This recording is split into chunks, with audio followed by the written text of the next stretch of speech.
How is it going, Data Devices? No Data here, and welcome back to another exciting episode of Roblox Assassin. Welcome back to the Christmas event for Roblox Assassin. In the previous episode, we went ahead and crafted a really cool mythic knife, the Ornamace, really cool mythic knife. So be sure to check out that video if you haven't done so. And guys, we have done quite a bit in this event. We did an unboxing. We went through the battle pass. We bought the bundle. We went into the candy shop. We have done a lot of cool things in Assassin, but it seems like it is finally the end. We're sort of reaching the end of the line for this event because, believe it or not, there is one more thing for me to do for this event.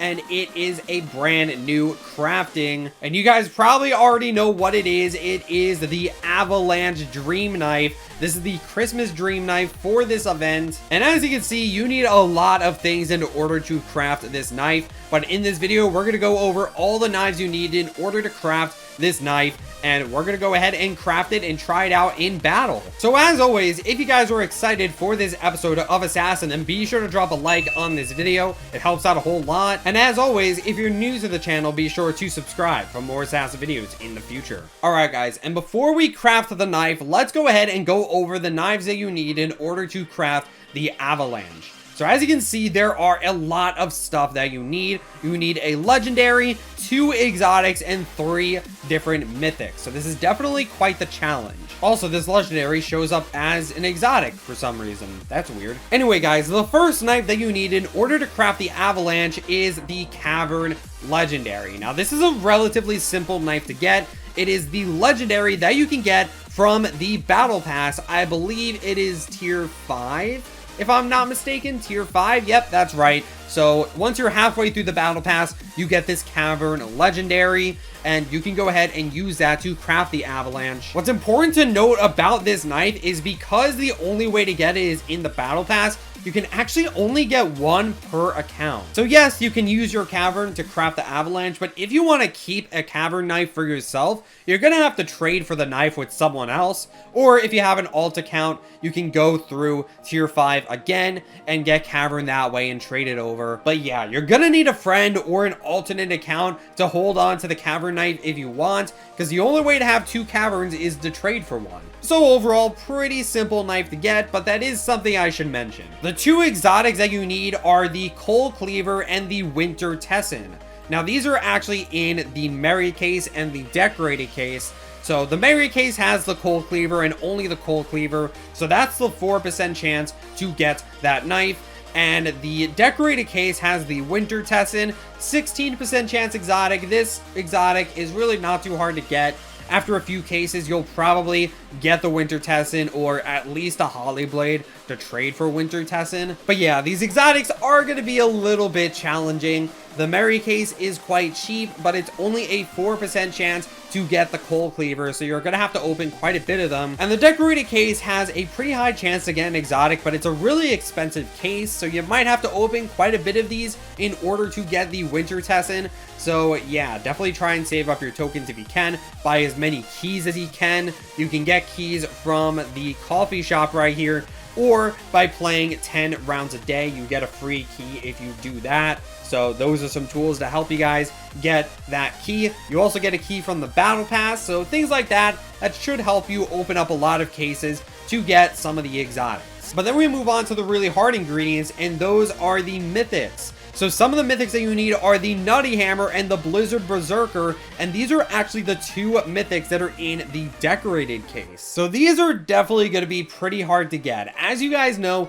the Decorated case actually has 2 different mythics, which again is really interesting. Usually there's only 1 mythic, but this time around there's 2 mythics in the case, and it is a 4% chance in this really expensive Decorated case. So yeah, you are going to have to grind quite a bit in order to get these mythics, because it's a 4% chance and it's a really expensive case. And again, you need both of these mythics, so really difficult to do. I don't really have too many tips for these aside from the keys that I told you about earlier. Remember to get those keys, and you can trade for these mythics if you want to. Just make sure that it's a somewhat good deal. And last but not least, the 3rd mythic you need in order to craft this dream knife is the Frigid Flambeau, and that is the mythic that is in the coffee shop slash candy shop right here. So for 2,500 candies, you can go ahead and buy this mythic knife. So of course you can save up some candies just by playing the game and collecting them. And remember, there is currency conversion. You can exchange 10 tokens for 1 candy.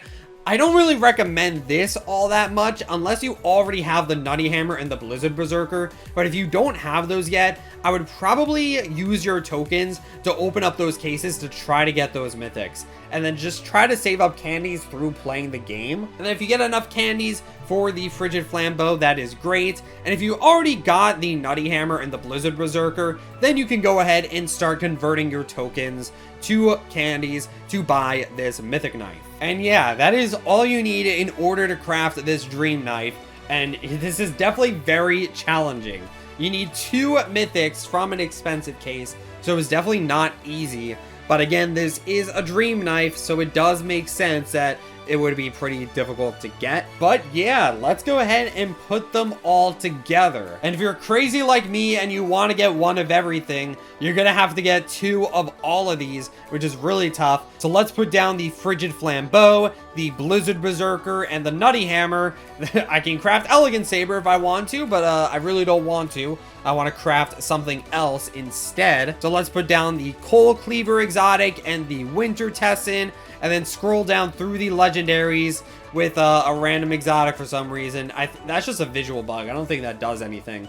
But last but not least, the Cavern legendary. And there we go. We can finally craft the Avalanche Dream Knife. And to my knowledge, this is the final knife for this event. Aside from antlers, but the competitive season is already over. I did trade for it though, so here it is right here. But yeah, guys, we can craft the Avalanche Dream Knife. So without further ado, let's go ahead and do it. 3, 2, 1, boom.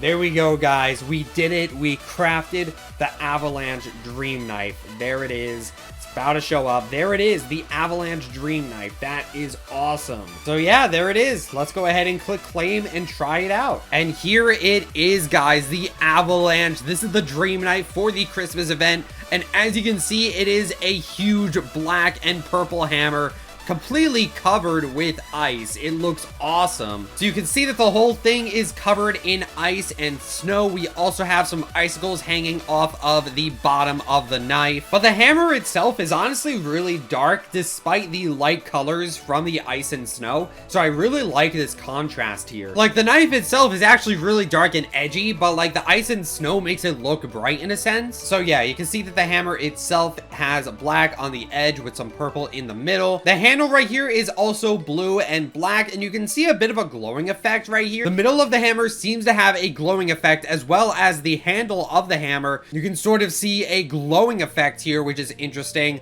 And then of course at the bottom of the handle we have even more icicles, and icicles are actually very sharp and deadly, so I can definitely see people dying from this knife. And yeah, guys, you can see that the hammer also has some effect of its own. I mentioned the glowing effect earlier, but you can also see some other effects on top of the hammer.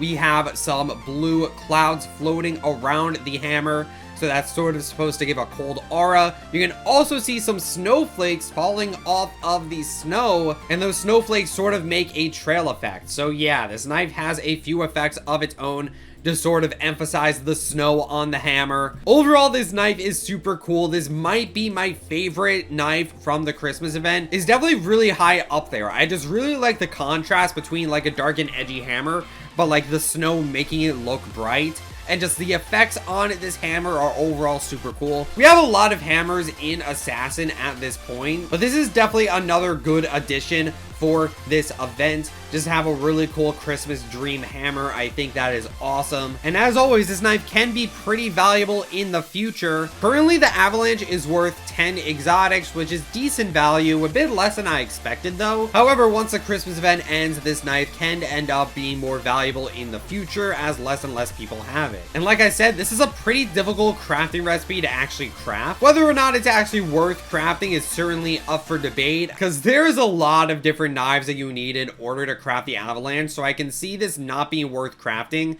The ingredients might just end up being worth more than the recipe itself, but we're just gonna have to see what happens. And yeah, guys, that's pretty much it actually. That is the end of the Christmas event. Like I said, we got pretty much everything. I didn't get to make a separate video on the antler, unfortunately, but again, here it is right here. So I officially have everything in this event to my knowledge. And overall, I'd say it's a pretty decent event. It brought back the coffee shop from the Halloween event. So, you know, it had the same general gimmick as the Halloween event, which is still relatively new, so I don't really think there's a problem with that. Although I will say that this time around, I feel like the Halloween event did a little bit more and just had a little bit more content overall. I mean, the Halloween event had a knife in the elite case, and then it had a part 2 where it removed that, and it had a bunch of new stuff in the coffee shop. So, like, essentially the coffee shop had 2 waves of items, and you don't really see that happening in this event. We sort of just had one part. There was nothing in the elite case, and, you know, this was sort of just here the entire time. So, I don't know. I just feel like the Halloween event did a little bit more, but overall, I'd say this is a pretty solid event for Assassin, and hopefully we can see more good events in the future. We'll go ahead and end this episode with one more decorated case. Let's see what we get, just for old time's sake. Let's see what we get from the decorated case today. Haven't seen any mythics yet. Okay, we passed one, and we are going to get a legendary. Okay, that's better than last time. At least it's not a rare. We got the fireplace legendary. All right, that's okay. Anyway, guys, that is it for this video, and that's it for the Christmas event. Like I said, we got everything in this event, every single exotic, mythic, and dream. So that is pretty much it. There are still some knives to showcase, like the clan prizes and the competitive mode prizes. So, you know, we'll get there when we get there. I'll probably be showcasing the clan prizes soon, so stay tuned for that. But in the meantime, that is it for this video, guys. Hope you guys enjoyed this Christmas event, and thank you guys so much for watching this episode of Roblox Assassin. Don't forget to like, comment, subscribe. I know there's other things that YouTube people do, and I will see you guys in the next video. Stay purple.